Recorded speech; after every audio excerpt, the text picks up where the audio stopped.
BVI continues to make strides in strengthening its financial legislative framework with the implementation of the Virgin Islands National Risk Assessment Council.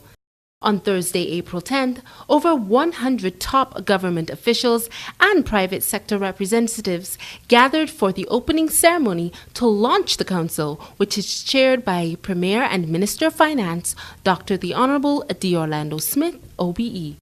Our assembly here this morning represents a pinnacle in the history of the Virgin Islands, continuing efforts over many years in stemming the tide of criminality associated with the activities of money laundering and terrorist financing. But this time around, we extend those efforts to include the fight against the financing of proliferation of weapons of mass destruction, otherwise referred to as proliferation financing. Indeed, it is important for the public to know that the Virgin Islands was the first overseas territory to put a legislative regime in place to combat proliferation financing, when in 2009, the House of Assembly enacted the Proliferation Financing Prohibition Act. Proliferation financing was not an established standard then, but we saw it coming, and we dealt with it at the appropriate time to safeguard the interest and reputation of our territory. Proliferation financing is now a global standard under the revised recommendations of the Financial Action Task Force, FATF. In order to better understand the reasons for our gathering here today, to formally launch the National Risk Assessment Council, otherwise known as NRAC, I'm also to have an appreciation why this territory, whether under the present government or under previous administrations, takes the issue of money laundering seriously. It might be helpful to consider a few issues and reflect on our compliance history. The activities of money laundering and terrorist financing, if allowed to go unchecked, can pose a serious damage to our reputation and to our economy, and by extension, the livelihoods of our people. Such activities are a scourge, and they permeate every national boundary. Money launderers and terrorist financiers have no friends. In fact, they care about none, and certainly they do not care about national reputation or the protection of any economy. They care only about their own interests. The Virgin Islands is a global financial services center and a popular tourist destination.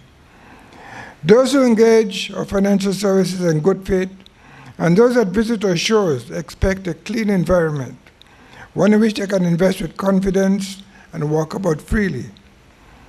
It is precisely for these reasons, and in recognition of the dangers posed by activities of money laundering and terrorist financing, that we welcome a regular review and assessment of our regimes to identify not only the strengths, but also the weaknesses in those regimes. These in turn help us to review and reform those regimes. It is important therefore to note that the Virgin Islands has always been undergoing reviews and assessments for anti-money laundering and countering the financing of terrorism compliance. In 1999, the Caribbean Financial Action Task Force, of which the Virgin Islands is a founding member, conducted a mutual evaluation with the territory, and we fared well in compliance obligations. In 2000, the Virgin Islands was assessed by the FATF to establish whether the territory should be included in the list of non-cooperative countries and territories, commonly referred to as the NCCT list. Our systems were found to meet the established international standards of AML-CFT compliance, and accordingly, the Virgin Islands was never placed on that list. In order to step forward and prepare the territory for what is to come, not only to 2017 but beyond, the Cabinet approved on 12 March 2014 the establishment of the National Risk Assessment Council. The National Risk Assessment Council will effectively take on the responsibility of steering the territory's national risk assessment process. It will be responsible for all policy matters related to the development and conduct of the national risk assessment, as well as providing any necessary policy guidance in relation to addressing recommendations, comprised in the final National Risk Assessment Report to be developed in due course. The Constitution of the National Risk Assessment Council confirms the highest political commitment of this territory and brings together experts from both the public and private sectors. The Council will draw on the knowledge of persons who currently play a key role in the territory's fight against money laundering and terrorist financing. To support the National Risk Assessment Council, the Cabinet has also established a National Risk Assessment Steering Group. This steering group comprises experts on AML CFT issues and will effectively have the responsibility of coordinating all relevant technical work relating to the preparation and conduct of the National Risk Assessment.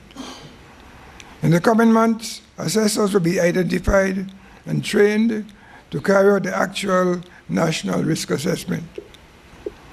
These persons will be taken from a wide cross-section of the public and private sectors and will include members of the Intergovernmental Committee on AML-CFT and the Joint Anti-Money Laundering and Terrorist Financing Advisory Committee, both of which are statutorily established, as well as independent local and external assessors.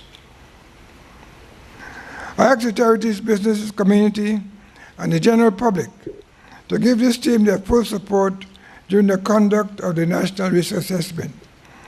For those who have already confirmed their availability as assessors, and for those who will similarly do so in due course, I thank you for taking on this vital duty on behalf of the territory. One important issue in this entire process is ensuring that you, the public, are made aware and kept informed of not only the National Risk Assessment process, but also the territory's AML-CFT regime and the effects money laundering and terrorist financing could have on the territory. To achieve this, a public education committee has been established with the sole responsibility of ensuring the public is so duly informed and educated. And I thank them as well for agreeing to serve in this noble endeavor. Ladies and gentlemen, the importance of the National Risk Assessment cannot be understated. Under revised FATF recommendations, countries will no longer be evaluated solely on their technical compliance with the standards. That is to say, it is no longer acceptable to merely have laws in place to address money laundering and terrorist financing. Countries are now required to show that the systems they have in place to combat money laundering and terrorist financing are sufficiently effective to do so. It now gives me great pleasure to introduce the members of the National Risk Assessment Council. First, His Excellency Governor Boyd McCleary. The second will be the Deputy Governor, Mrs. Ines Archibald. Third, the Honorable Attorney General, Dr. Christopher Malcolm, who is represented today by the Solicitor General.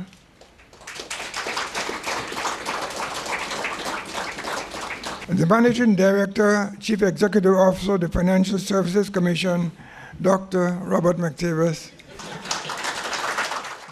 The Financial Secretary, Mr. Neil Smith.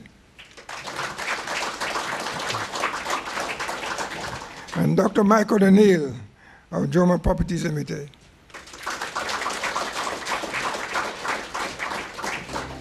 During the opening ceremony, a memorandum of understanding was signed with members of the Intergovernmental Committee on Anti-Money Laundering, AML, and Countering the Financing of Terrorism, CFT, signaling the agency's commitment to cooperate in combating money laundering and countering the financing of terrorism. The 14 signatories to the MOU include the Attorney General's Chambers, the Virgin Islands Shipping Registry, the BVI Post Office, the BVI Ports Authority, Her Majesty's Customs, the Financial Investigations Agency, Financial Services Commission, the Department of Trade and Consumer Affairs, the Immigration Department, BVI Airports Authority, International Tax Authority, Non-Profit Organization Registration Board, Office of the Director of Public Prosecution, and the Royal Virgin Islands Police Force.